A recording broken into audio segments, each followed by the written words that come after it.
sejam bem-vindos em mais um Avante Helping Care.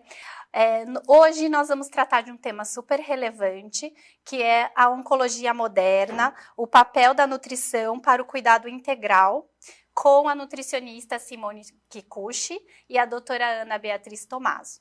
Antes de começarmos essa aula, nós vamos soltar uma enquete para vocês responderem e a gente avaliar nosso conhecimento antes da aula. E a pergunta é: como prevenir a caquexia no paciente oncológico? Alternativa A, oferecendo suplementos alimentares. Alternativa B, criando protocolos de terapia nutricional enteral e terapia nutricional parenteral. Alternativa C, realizando cálculo de recordatório versus necessidade nutricional. Ou alternativa D, nenhuma das alternativas. Podem responder.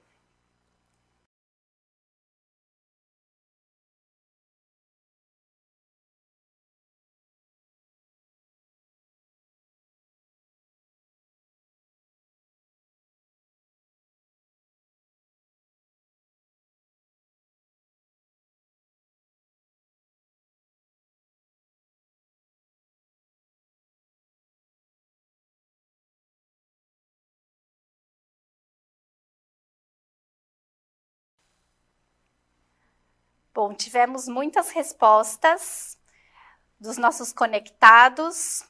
A maioria respondeu oferecendo suplementos alimentares. Sobre a alternativa correta, a nutricionista Simone e a doutora Ana Beatriz vão comentar no final da aula, tá bom? Então, vamos lá. Boa aula!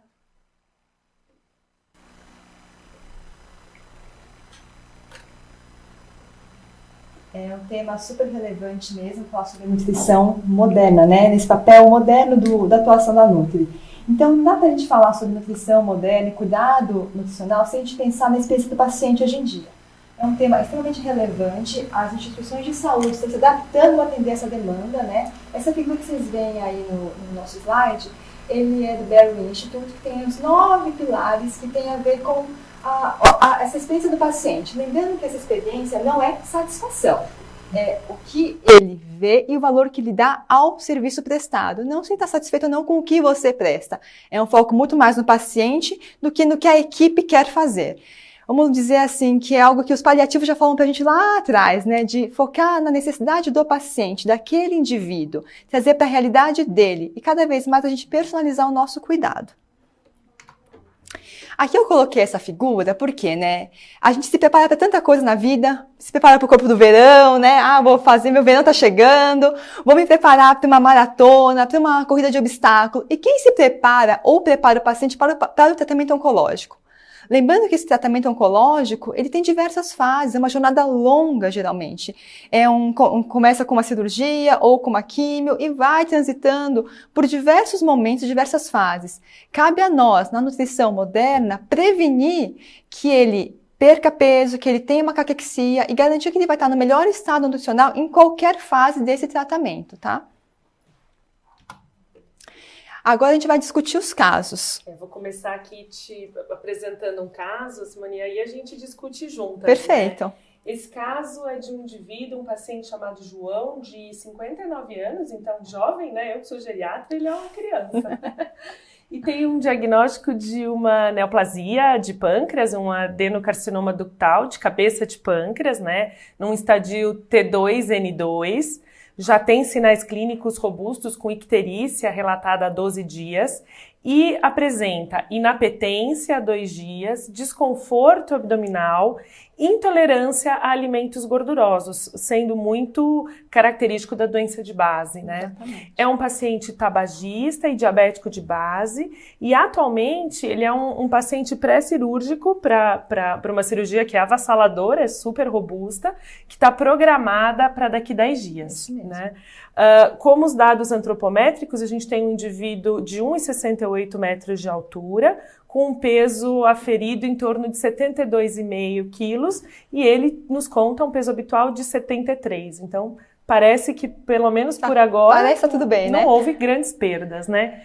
A princípio, acho que quem olha o indivíduo, ele não perdeu peso, então tá tranquilo, Exatamente. vamos para a cirurgia. Mas será que é isso mesmo? Será que eu posso Isso ficar mesmo. tranquila? Quando a gente fala de dispensa do paciente, gente, isso começa no momento que ele vem fazer o primeiro exame dele com a gente. E quando esse paciente chega pra gente na nutrição, você fala, poxa, é um paciente que não perdeu peso, tá só com um leve desconforto abdominal. Sabe que precisa passar pela Nutri? Porque geralmente ele é indicado pra nutrição. Isso. Não sou eu que vou caçar esse paciente, né, doutora Bia? Geralmente é o médico que indica pra gente. E o colega vai falar assim, mas é lógico que ele tem sensação de empachamento ou intolerância. Exatamente. Ele tem um tumor do trato gastrointestinal, então considera-se normal, e se é normal, não tem nada que eu precise fazer, né? Segue a vida interna e aí vamos lá. A gente não chama vocês. É isso mesmo. E a gente não consegue preparar esse paciente. Então, na prática, como que a gente faz isso, né? O que é importante? Você avaliar esse paciente inicialmente. Como? Eu sugiro sempre que a gente use uma ferramenta validada para fazer essa avaliação, né? Eu coloquei aqui para vocês a SGPPP, que era o padrão ouro no paciente oncológico. Isso aqui não sei se todo mundo conhece, mas essa é a carinha dela, uma parte preenchida pelo paciente, ou a gente auxiliando ele a preencher, tá? E uma segunda parte que quem preenche somos nós, os profissionais. Deixa eu voltar. E é de acesso fácil, né? Acesso a gente consegue facílimo. na internet, enfim. Obrigada. Aqui, gente, a gente tem o site da SGPPP, ela tem a tradução em mais de 30 línguas, ou seja, é super fácil de você acessar. Eu não sei onde achar isso. Entrar no site e baixar. Além disso, uma parte de perguntas e respostas que você pode acessar. Não tem desculpa para não usar, tá, gente? Essa é o que eu queria deixar, a mensagem. Depois disso, o que a gente faz? Hoje em dia, a gente tem um consenso chamado GLIM, que foi lançado ano passado no ESPEN, que é um consenso global sobre classificação de desnutrição. Foi feito pelas 4 grandes instituições que trabalham com nutrição, né? FELAMP, PENSA, ESPEN e ASPEN. E a partir de fenótipos e a parte etiológica, ela classifica essa desnutrição pra gente.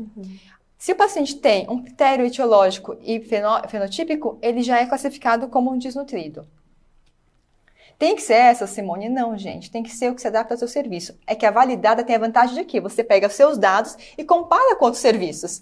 Você pode comparar como você está em relação ao mundo, né? Isso é muito importante. E o que a gente tem que fazer? Triou o paciente, avaliou, classificou. O que eu vou ver? O que ele faz de hábito? Se alimenta bem? Tem comido bem? O bem quanto? Porque às vezes o paciente fala que come bem, mas ele não come bem proteína nenhuma, come só carboidrato. Sim. Ou ele fala, tô com desconforto abdominal, Simone, eu tô comendo coisa mais leve. E aí vem perdendo peso. Ter sempre associado ao método de avaliação subjetivo, métodos diretos, né? Antropométricos diretos. Pode ser uma bioimpedância? Pode. Simone, não tem bioimpedância, é muito caro, meu serviço não tem essa condição. Gente, então circunferência, prega. Isso é fácil, acessível e tão assertivo quanto, tá bom? Além disso, o que é importante? Orientar nutricionalmente esse paciente para que ele mantenha o estado nutricional dele até a cirurgia. E preparar ele imunologicamente, tá? A meta é manter ele bem até a cirurgia. E por que a gente faz isso? Aqui eu gosto bastante dessa figura, que ela fala sobre o prognóstico do paciente, relacionando a perda de peso e o IMC dele. 0 é o grau menor de risco e o 4 é maior. Então, quanto menor o IMC dele e maior a perda de peso, pior o prognóstico desse paciente ao longo do seu tratamento. Por isso que é importante que ele venha antes pra gente, né, doutora Bia? Sim, sim. Para prevenir que ele venha perder esse peso ao longo do tratamento ou até antes. E que a gente conheça a reserva também, exatamente, né? exatamente. Conhecer a reserva daquele paciente. E a assistência nutricional, esse screening que a gente tem que fazer é um grau de documentação alto pelo ESPEN. Então, gente, é necessário. É o primeiro passo que a gente tem que dar para conseguir auxiliar esse paciente a se dar bem ao longo desse tratamento. Anamnese completa feita? Ótimo. Por que eu falo que é importante a gente fazer o uso de métodos diretos, além do que só subjetiva? Essa figura mostra para vocês 2 pacientes com IMC praticamente semelhante, ó, 25.9 e 25.8. A parte azul, que vocês podem ver aí, é a parte de massa muscular. Vocês estão vendo a diferença se a gente só usa o IMC? Por isso que é importante ver, além do IMC, ver a composição corporal daquele indivíduo. Ou seja, o paciente que tem mais massa muscular vai ter muito menos toxicidade. Muito provavelmente ele vai ter um andar do tratamento dele mais tranquilo. Não vai ter que fazer uma pausa por conta de excesso de toxicidade. É um paciente que vai melhor no tratamento, tem um prognóstico melhor, né? Até porque existem drogas que ficam mais retidas na gordura. Exatamente. E aí a resposta pode ser até mais exacerbada, Com certeza. né? Então, conhecer a composição corporal ajuda até no cálculo de dose de droga. Eu acho que essa é a chave. Acho que a nutrição moderna vai auxiliar, inclusive, o nosso oncologista a fazer um cálculo real da necessidade de droga para aquele indivíduo. Pois é, porque hoje em dia a gente, na área da saúde, faz função renal. Se o rim está funcionando bem, eu não ajusto. Se não está funcionando bem, eu ajusto. Mas a gente já sabe que não basta. Lógico que a excreção renal de determinada droga é importante. Mas quando a droga também fica presa no compartimento de gordura, ela pode ter uma ação potencializada. Exatamente. E também não é o que a gente quer, né? Então, mais uma vez, a importância da avaliação global e não só única, exatamente. Usar só uma ferramenta, só um parecer. Exatamente. E isso também, gente, vale para aquele paciente que é obeso. Às vezes o médico fala assim, mas ele é obeso, não tem problema, não precisa dar um suplemento alimentar para ele, porque isso aqui dá módulo proteico para ele, ele é obeso, ele tem reserva. Reserva do quê, gente? De gordura ou de massa muscular? Pois é.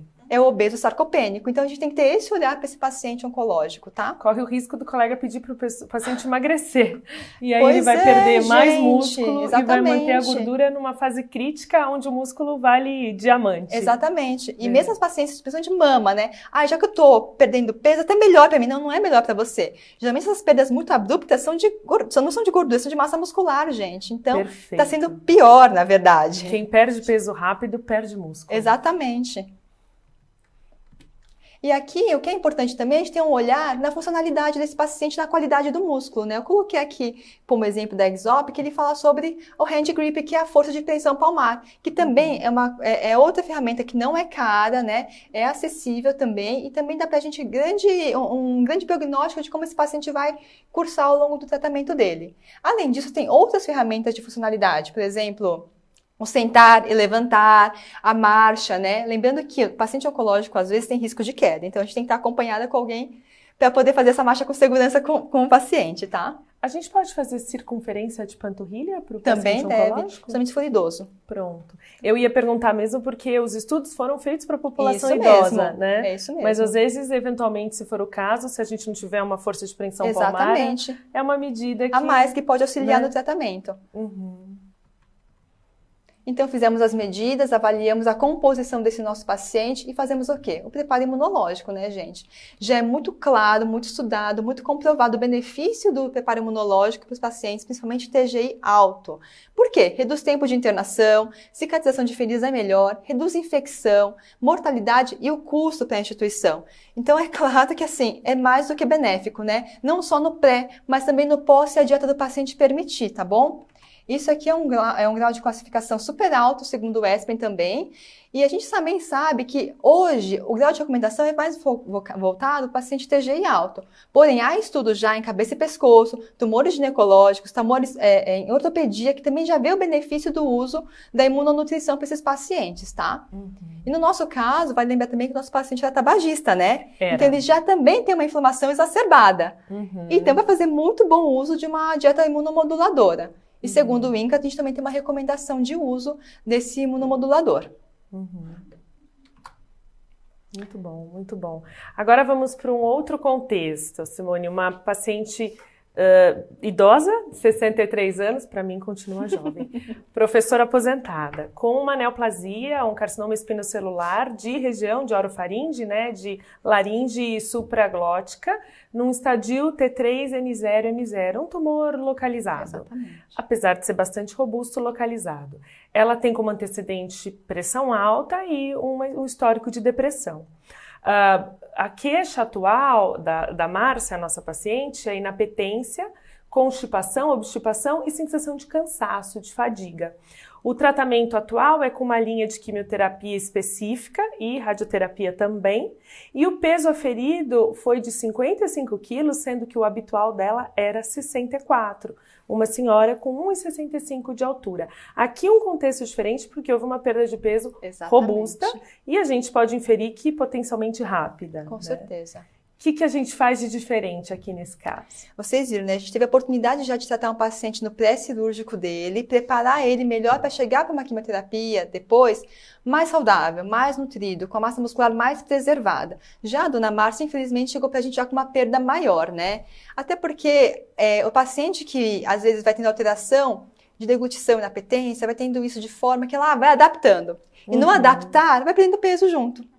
Às vezes nem sempre consegue um acesso ao nutricionista, não tem uma orientação adequada, ou vou usar o suplemento que o vizinho usou para tal coisa. Porque hoje em dia, gente, a gente encontra suplemento em qualquer lugar. Em farmácia a gente já acha. É perfeito, é ótimo, desde que o paciente seja orientado a comprar aquele específico para ele. Sim. Não é fórmula de bolo igual para todo mundo, né? Então é importante que o paciente busque realmente a orientação correta para adequar o melhor suplemento para o momento que ele está vivendo. E que ele tenha clareza de que, de fato, existe uma neoplasia em curso, um tratamento bastante agressivo, mas que a perda de peso pode ser minimizada. Exatamente. Né? Que as pessoas esperam que elas vão perder 20, 30 quilos e que tá tudo bem, é normal. É bastante grave, a gente não pode considerar normal, a gente tem que intervir, né? Com tem certeza. que incomodar isso, a gente não pode achar que é normal. Normal é o passado, onde a gente não tinha estratégias, Sim. mas hoje a gente tem, né? Não tem por que esperar o paciente perder esse peso todo. Pois é. Então, o que eu fiz com a dona Márcia? Eu apliquei a SGPPP nela, né? Ela falou pra mim que ela tinha um peso habitual de 64, né, há 6 meses. No último mês, 60 quilos. Ainda sentiu que perdeu peso nas últimas 2 semanas. Ou seja, ela vem numa escada baixa de peso, né? Depois disso, a gente falou um pouquinho sobre o que ela tem comido. Ela tem ingerido menos do que o habitual dela. E ela falou que ela come muito pouca quantidade de qualquer alimento, tá? Quanto aos sintomas dela, ela falou que ela não tem apetite, não tem vontade de comer, de se alimentar, o que é muito comum. E tem algum problema de deglutição. Ou seja, a dona Márcia, quando ela chegou para mim, ela não conseguia comer alguns alimentos como pão francês, bife, tudo que tinha aqui, formava um bolo muito grande, parava. O restante ela adaptava. Então, pão macio ia, ela conseguia tomar vitamina, ela realmente reduziu por falta de apetite esse leve desconforto. Vocês podem observar que cada caixinha tem um ponto. Nessa pontuação, ela é usada para graduar o grau que o paciente está em desnutrição, tá? E a última caixa, a caixa 4, ela fala sobre a funcionalidade. Como está a dona Márcia, como está a função dela do dia a dia. Ela falou que ela está sem disposição para a maioria das coisas, mas ficando na cama ou na cadeira menos da metade do dia. A dona Márcia, ela ainda mantinha algumas funções de trabalho. Ela não era totalmente aposentada. Ela ia alguns dias ainda na faculdade que ela lecionava para realmente dar uma assessoria. Ela não tinha a rotina diariamente, mas ela ainda mantinha algumas atividades laborais, tá? Mas estava se sentindo mais cansada já. E nessa segunda parte, é a parte que nós preenchemos. Às vezes, o paciente não quer preencher aquela parte dele sozinho, ou porque não tem, é um paciente que não tem leitura, ou porque é um paciente que não quer realmente ler e preencher. A gente, como profissional, pode sim fazer as questões de modo que a sua equipe seja treinada a fazer as perguntas sem induzir a resposta. Tá? Então, o importante é isso, treinar a tua equipe para que a resposta não seja induzida e você consiga realmente uma resposta mais fidedigna possível. Aqui, o que eu preenchi? A perda de peso dela no período, tá? Depois eu preenchi em relação à doença que ela tinha de base e em qual estadio que ele estava. Se eu observava alguma perda de massa muscular ou gordura no corpo da dona Márcia. E eu preenchi ali uma parte 2 e uma parte 3. E depois disso eu tenho a classificação. Se vocês virem a classificação C, é exatamente como a dona Márcia tem estado, né? Uma perda de peso maior, presença você consegue ver já a desnutrição em parte do corpo dela. E aí ele classifica você de forma que você consegue ver a assistência que você deve dar a essa paciente, que está lá embaixo, daqui eu não consigo enxergar, mas é a última classificação dela, que requer uma assistência especializada, tá? E intervenção nutricional, que é o paciente C, que é aquele gravemente desnutrido. Após esse momento que eu fiz esse screen da dona Márcia, eu consigo já começar a delinear o meu tratamento. Mas só isso não é suficiente. Mas esse screening é muito legal porque você faz uma avaliação funcional, exatamente, né? E não só nutricional. Você tem que saber como o paciente tem se sentido. Pois é, e como ele desenrola o dia a dia dele. Exatamente. Como ele está na comunidade, nas atividades do dia a dia, né? Até porque essa ferramenta ela é reaplicada cada vez que você revê esse paciente. Dona Márcia é uma paciente de ambulatório. Então, no retorno dela, eu reaplicaria. Pode ser, né, que ela viesse para mim sem ter ganhado peso, mas melhorasse a funcionalidade. Exatamente. Então, ela diminuiria a graduação dela também. Então, isso que é o bacana, que ele não vê uma coisa isolada, ele vê o global do paciente. E isso se transforma num indicador Exatamente. de qualidade de cuidado, que a gente tem que ter mais esse treino de usar as escalas como indicadores da nossa atividade laboral, vamos dizer assim. É isso mesmo, né, com certeza. Muito Até legal. porque, gente, não dá mais para nutricionista ser aquela nutricionista só assistencial, só de beira de leito. Pois é. Hoje a gente tem que ter uma visão maior, uma visão de gestão, uma visão do que eu faço, para que eu faço. Pois O é. que eu quero mostrar desse meu paciente? Eu quero mostrar que eu preciso, às vezes, de maior número de nutricionistas para dar essa assistência. Pois é. Ou que eu preciso de um suplemento alimentar na minha instituição para poder evitar que ele chegue nesse estado. Ou criar um fluxo de enteral para que ele possa ser beneficiado antes do período, né? Trabalhar em colaboração com outros serviços, uniformizando as escalas para que a gente tenha mais dados para poder justamente justificar essas condutas, né? E dar uma certeza para a gente do que a gente está falando. Porque eu posso chegar para o médico e falar assim, olha, doutora Bia, ela está desnutrida. Você fala assim, mas da onde você tirou isso? Da onde? Da sua cabeça? Não, eu apliquei essa ferramenta e segundo a ferramenta ela está com grau C20. Perfeito. Essa é a diferença, gente. É uma força nossa na discussão médica também, nas discussões com as equipes. Falar a mesma língua científica. Exatamente. Isso mesmo, falar a língua científica. Ciência baseada, a gente, em evidência, não no achismo. Exatamente. Então, o que eu fiz com a dona Márcia, né? Eu peguei também o recordatório alimentar dela, para ver o que ela comia e calculei. Ela consumia 800 calorias por dia e 32 gramas de proteína por dia. Super baixo, né, gente? O IMC dela é um IMC baixo peso, segundo a OPAS. E aí eu calculei conforme o consenso do INCA, tá? Eu deixei uma meta inicial para ela de 30, não coloquei 35. Porque para ganho de peso eu posso variar entre 30 e 35. Neste momento inicial, coloquei 30, uma meta um pouco mais real para ela. E de parte proteica, 1,5. Tirei algumas medidas de circunferência, a panturrilha, porque ela é idosa e também tinha como eu fazer essa aferição, e também tinha a força de tensão palmar. Ela estava praticamente inadequada em tudo. Puxa vida. O que a gente faz daí, né? O legal é que a paciente é parte disso. Você fala, olha, dona Márcia, deu este valor segundo a minha escala. Ela vai ficando ciente de como ela está. Porque não é uma percepção única dela, é uma percepção da equipe. Isso justifica a fadiga, né? Pouco músculo, pouca alimentação com proteína. Fadiga oncológica. Exatamente. Depois disso, ela recusou passagem de sonda. Também é muito comum, viu, gente? Por mais que você tenha um protocolo e você oriente, o paciente pode recusar. Dona Márcia recusou. O que eu fiz? Fiz um plano alimentar específico, pedi para ela fazer o diário alimentar dela em casa e associei suplemento pó, líquido e um módulo, além de colocar uma dieta hiper no plano dela. Aqui, eu consigo clicar, licença. Ó, este aqui foi o plano que eu fiz para ela. Aqui nesse plano, eu fui colocando a adaptação que ela tinha, tá? Adaptei com a dieta que ela já fazia e coloquei o suplemento ao longo do dia, desde o café da manhã em várias opções. Coloquei no lanche da manhã, coloquei no almoço o suplemento em pó, sem sabor, que ela pudesse utilizar. Coloquei no lanche da tarde, no jantar e até na ceia. Na verdade, o que eu quis fazer é mostrar para ela que ela não tem que usar o suplemento só daquele jeito puro. Ela pode variar o consumo desse suplemento, tanto líquido quanto pó.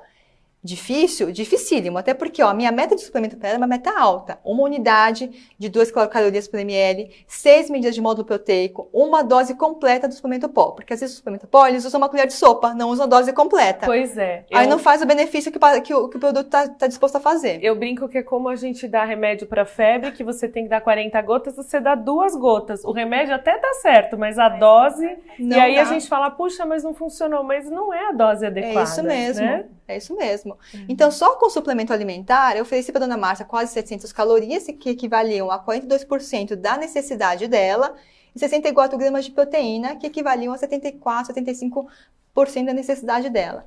Só isso é suficiente, gente? Na verdade, não. Porque a gente sabe que uma paciente com o câncer que ela tem, em rádio e quimio associados, não vai comer bem o tratamento, tá? Então, por isso, cabe a gente, nutricionista, equipe médica, ter um linguajar muito comum.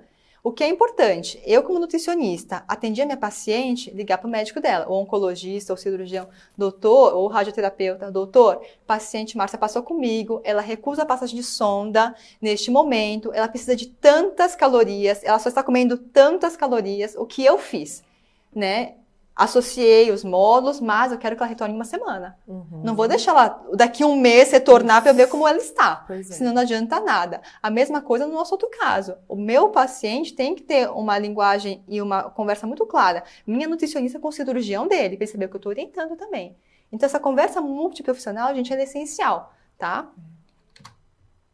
Além disso, o que é importante? Estimular a atividade física para essa paciente, para sair do ciclo de fadiga oncológica. Até porque a atividade física, ela melhora a utilização do substrato. O meu suplemento é mais bem utilizado em atividade física. Gente, não é atividade física extenuante, não. É uma caminhada, é uma fisioterapia. Um movimentar, com prescrição. É o estímulo da atividade, tá? O estímulo do músculo. Alguns estudos hoje falam até sobre a gente colocar módulos proteicos, né, uma quantidade maior de proteína na última refeição do dia, para que ele possa recuperar a parte muscular dele durante a noite.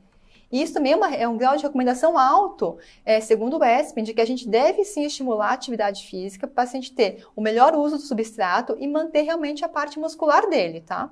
Então, a ação junto ao fisioterapeuta também é essencial. Alguns hospitais já fazem uma parceria com a fisio de oferecer o suplemento alimentar ou 2 horas antes ou após a fisioterapeuta fazer o exercício, que também estimula a absorção desse suplemento alimentar e o bom uso dos nutrientes. Além disso, como eu falei, o retorno em uma semana. Dona Márcia, se em uma semana a senhora não ganhar peso, não conseguir comer o que está proposto, vai ter que passar uma sonda. É uma negociação que não é só da nutricionista, é da equipe, gente, para que ela corra bem o tratamento. E isso é uma coisa importante de se dizer nesse momento, Simone, porque a gente discute muito a indicação de dieta por tubo num contexto de finitude. Então, considerando um paciente que não tem possibilidades terapêuticas e que está na fase final da doença com uma caquexia que, por definição, é irreversível, o olhar é um. É isso mesmo. Nesse caso, nesses 2 casos, a gente tem 2 indivíduos com potencial de melhora e resposta, porque a nossa preocupação é a gente agora entender assim, não se passa a sonda em quem tem uma doença grave. Se passa. Você gente. pode não considerar, num contexto de finitude extrema, quando toda a equipe observa que a caquexia é um sinal de finitude. Nesse caso, essa perda de peso é uma perda de peso que tem que ser segurada para o tratamento fazer efeito. É isso mesmo. E muitas vezes a dieta por tubos precoce... É muito benéfica, Pois gente. Então a gente tem que ter essa clareza profissional para individualizar as nossas condutas. Até porque uma paciente que vai fazer a radioterapia em cabeça e pescoço, chega um momento do tratamento que ela não consegue passar a sonda. Essa sonda ela tem que ser colocada de forma antecipada, não raro uma gastrostomia antes de começar tudo. É isso mesmo. Com super conforto para fazer as medicações pela gastro. A equipe tem que estar bastante orientada em relação a isso. E muito assertiva e muito segura em orientar isso. Para passar essa segurança para o paciente. Até porque a dona Márcia, ela fazia ainda algumas atividades laborais. Se ela usasse uma gastro, gente, ótimo, estava lá escondidinho, ninguém ia nem ver. Uma blusa. Ia passar batido, e ela ter o conforto de poder se alimentar sem ter a necessidade de, sinto dor agora, isso eu não quero, essa quantidade eu não consigo. Aí ela fica exausta tentando, enfim, ultrapassar o tumor, e aí, com o contexto de depressão de base, que a gente não pode esquecer, a comida pode representar uma tarefa árdua, impossível, e aí ela evita comer por uma questão familiar, psíquica. Que vai questioná-lo, você tem que comer, você precisa comer, pelo amor de Deus, come. Se você não comer, você não vai dar conta de se tratamento. Recuperar. Então tem todo esse contexto que tem que ser observado também, gente. Exatamente. E aqui a gente tem, né, que a indicação de passagem de sonda, ela já é indicada em pacientes que comem não adequadamente. E por fim, acho que vale a pena dizer que é importante ter protocolos e indicadores. Esses protocolos e indicadores têm que estar acessíveis a toda a equipe, não só o nutricionista. O médico tem que saber que se o paciente não come bem em 3 dias, menos do que 50%, já é passível de se conversar sobre, né? Não é uma conversa que só eu, nutricionista, tenho que abordar o médico. É uma conversa da equipe, isso. Porque se um indivíduo introduz o assunto, quando você estiver no ambiente de assistência, o paciente vai saber, puxa, isso já me foi sinalizado. Então, parece que o caminho é esse. Então, a integração entre a equipe, ela tem que ser constante, tem que ser uma comunicação fluida, né? E o que o paciente espera quando vem buscar tratamento para vocês, né, gente, no hospital? Ele quer segurança. Ele é o leigo, nós somos os experts naquilo. E se nós não tivermos uma conversa fluida e comum, acabou a experiência dele. Exatamente. Então, nas mensagens finais, olhar integralmente a jornada desse paciente. Não dá para ver ele isoladamente. O seu João chegou para mim, ótimo, teoricamente. É só isso que eu vou ver? Não. Ele vai passar por um árduo trajeto oncológico. Então, cabe a nós, sim, melhorarmos, mantermos o estado nutricional dele e prevenir perdas musculares, tá? Focar nas melhores práticas dentro do que você consegue fazer na sua instituição, gente. Não tem que ter uma bioimpedância, não tem que ter um ultrassom. Tem que ter boa vontade. Né? Não adianta você ter 1000 ideias e 0 atitude. Faça com o que você tem, mas faça, tá? E ouvir o paciente, a equipe e seus familiares, porque nem sempre a sua necessidade é a dele. A gente tem que ter um olhar comum. Prever, prevenir sempre, não deixar o paciente chegar no estado debilitado para tentar reagir. Monitorar, não adianta nada. Eu simplesmente dar o suplemento e não ver se ele está tomando. Pois é. Falar, use a sonda e não saber se ele está tomando aquela quantidade adequada. Né? E sem dúvida, o diferencial é o fator humano. Não adianta eu ter o melhor aparelho se eu não executo a forma adequada, se eu não passo para o meu paciente aquilo que aquele equipamento me dá de ferramenta. Se eu não incluo o paciente, a equipe, nas ferramentas que eu tenho, nos resultados. Perfeito.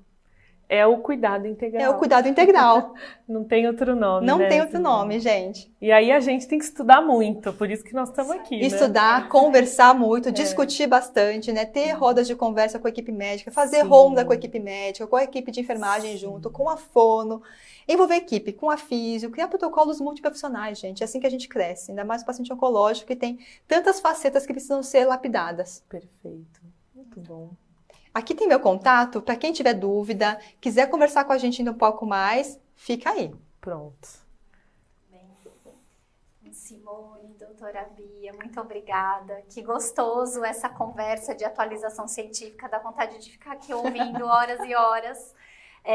Mas nós temos o compromisso de comentarmos a nossa enquete. Isso aí. Então, peço para vocês que comentem qual é a resposta e depois a gente segue com as perguntas. Perfeito. Na enquete, a gente tinha 4 alternativas, né? Uma que fala sobre o uso de suplemento alimentar, outra que fala sobre os protocolos, né? E a terceira sobre monitorar, realizar o cálculo de recordatório. Gente, na verdade, isoladamente, nenhuma delas. Então, o que a gente precisa é, sim, associar essas 4 com tudo mais que a gente conseguir. A gente tem que oferecer o suplemento, monitorar se ele está tomando e ver quanto que ele precisa. Sem o recordatório, eu não consigo fazer isso. Certo. E nem indicar o melhor suplemento para aquele paciente. Né? E os protocolos, com certeza, ajudam a gente a ter mais força na orientação. Mas, sozinhos, isolados, nenhum. Tem que ser comum. Então, era uma pegadinha, mas para a gente refletir exatamente isso. Nada nesse contexto do paciente crítico oncológico pode ser feito sozinho. Todos os passos são fundamentais. Sem dúvida. Muito bem. Muito bem. Então, vamos seguir agora com as perguntas. E a primeira delas, nós vamos fazer aqui ao vivo. Temos uma visita super importante que veio lá de Belo Horizonte, que é a nutricionista Joana Boa Chagas. noite. Então, Joana, qual que é a sua pergunta? Primeiramente, eu gostaria de parabenizar pela aula. Realmente foi uma discussão super importante. Eu estou ali um pouquinho nos bastidores e está tendo assim, muitas perguntas assim, para enriquecer ainda mais a nossa noite, né? E a minha pergunta é assim, como eu tenho tido em vários lugares hoje no campo, a gente costuma às vezes receber algumas perguntas falando um pouquinho qual é o impacto qual é o impacto nutricional desses pacientes, da toxicidade do tratamento nesses pacientes. Eu gostaria que você comentasse um pouquinho como que isso pode afetar a toxicidade desse tratamento no paciente, no estado nutricional dele. Como a gente viu, né, inclusive em um dos slides, eu tenho aquela figura que vê a perda de peso e o IMC. Claro, né, gente? Quanto pior o IMC, quanto pior a perda de peso, pior o prognóstico desse paciente. E a toxicidade anda junto com ele. Se eu tenho um paciente que chega para mim desnutrido, ou malnutrido, ou já não se alimentando muito bem, ele tem muito risco de ter que parar o tratamento. Pela toxicidade ficar exacerbada mesmo. Ele não conseguir ter aporte para ter energia de fazer todo aquele metabolismo do medicamento dele.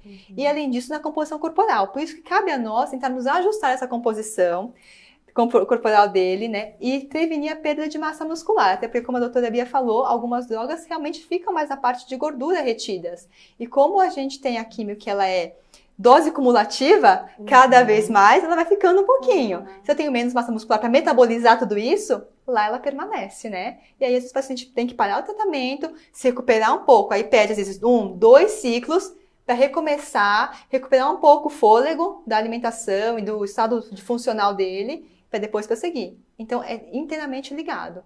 Inteiramente.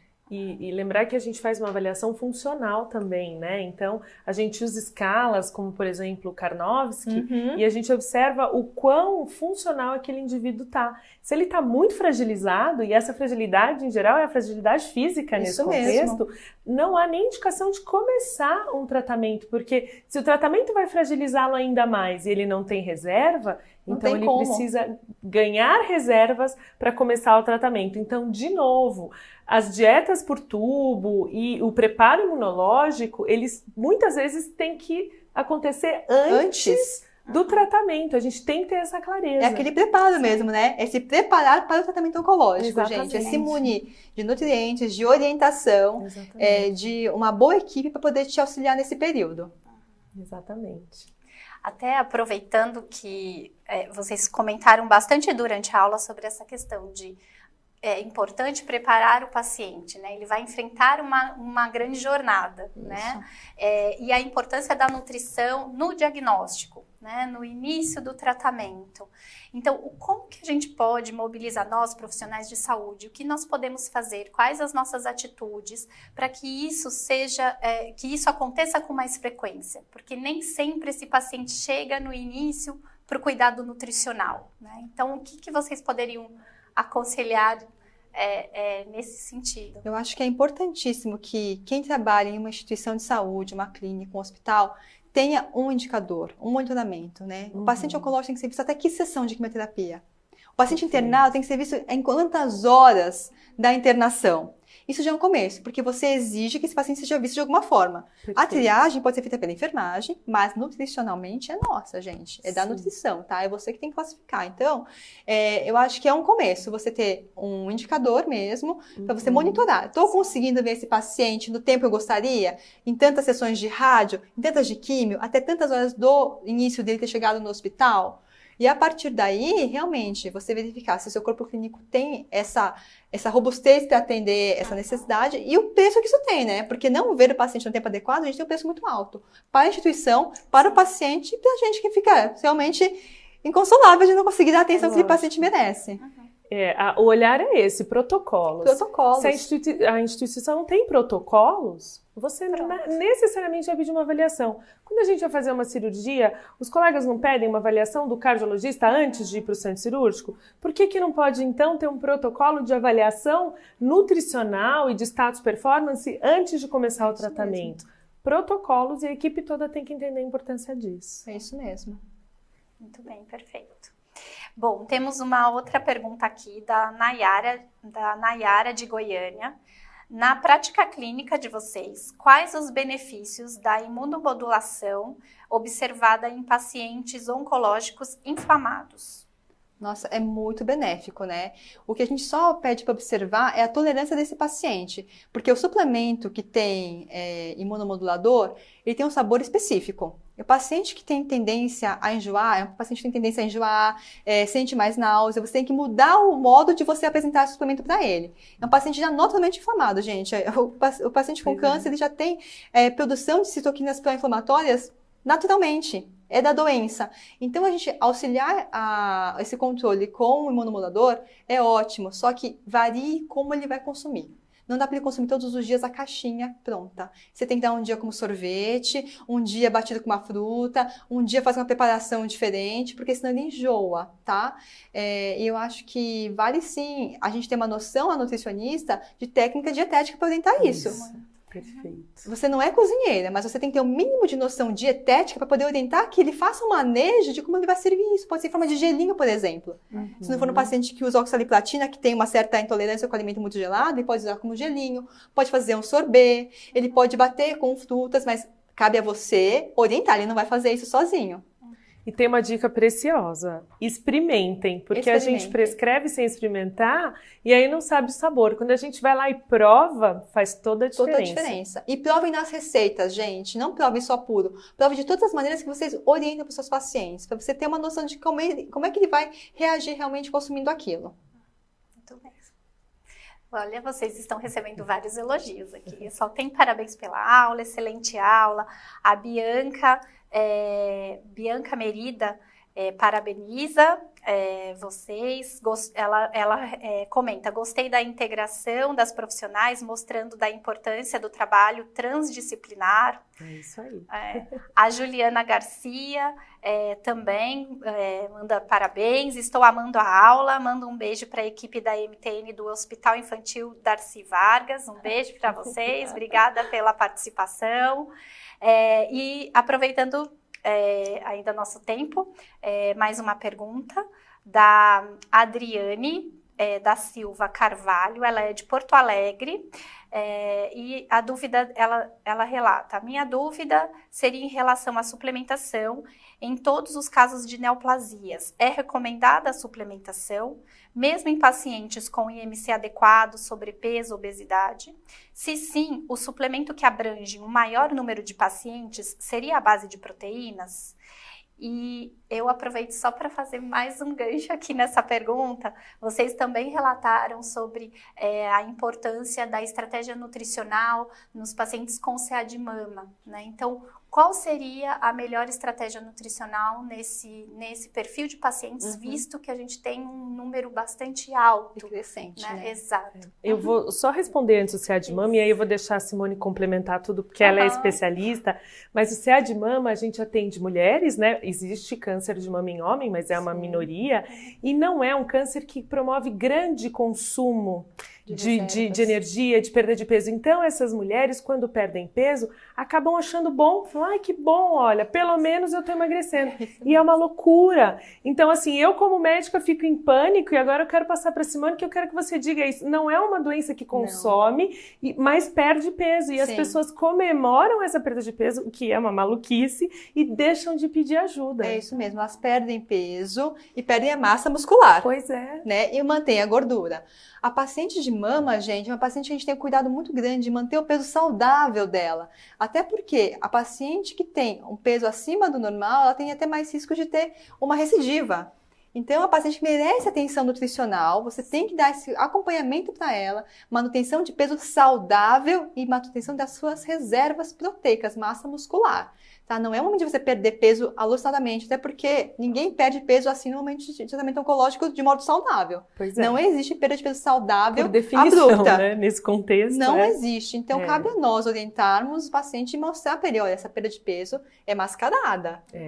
Não é benéfica. E quando você fala, ela quer saber sobre suplementos alimentares. Gente, como a gente falou, IMC adequado ou até sobrepeso não diz nada no contexto de composição corpórea. Se você for ver uma halterofilice, ele vai ter um IMC altíssimo e vai ser só músculo, né? Então, cabe você o quê? Deixar o seu tratamento muito personalizado. É para todos? Não, gente. Cada suplemento é para um paciente, é para um grupo, para aquele indivíduo. Alguns você vai dar módulo proteico, para outros tem que ser um suplemento completo. Para uns vai ter que ser associado. Cabe a você, nutricionista, ter um olhar crítico e técnico de avaliar na sua anamnese, na sua triagem, o que vai atender melhor aquele paciente. Então, suplemento não é tudo igual. Não jamais, gente. E hoje o mercado, felizmente, tem uma vasta variedade. Só não acha o seu quem não quer. Porque tem muita variedade. Tem os específicos, tem os sem sabor, tem pó, tem líquido. Então, cabe a nós, realmente, ir testando. Tentativa e erro. E a gente tem que estar preparado, porque o indivíduo já vai chegar com a latinha na mão. Com certeza. E aí a gente tem que falar: não, esse realmente cabe ou não. Vamos pensar em outra estratégia dentro dos suplementos. Né? É isso mesmo. Muito bem. Acho que nós temos tempo para mais uma pergunta. Da Nádia Dias, de Brasília. Ela comenta: Simone, querida, parabéns pela aula. Os amigos vou participando. Te rever. E a pergunta é: no pré-tratamento cirúrgico ou clínico, usa-se probióticos?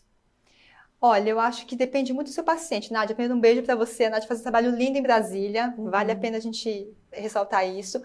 Olha, eu acho que assim, no pré-operatório, você ter uma parte de microbioma mais vista, né, da sua microbiota mais bem adequada, mais bem trabalhada, com bactérias boas, É sempre benéfico, gente. Você dá um simbiótico, um pré-biótico antes do processo cirúrgico, não tem problema nenhum.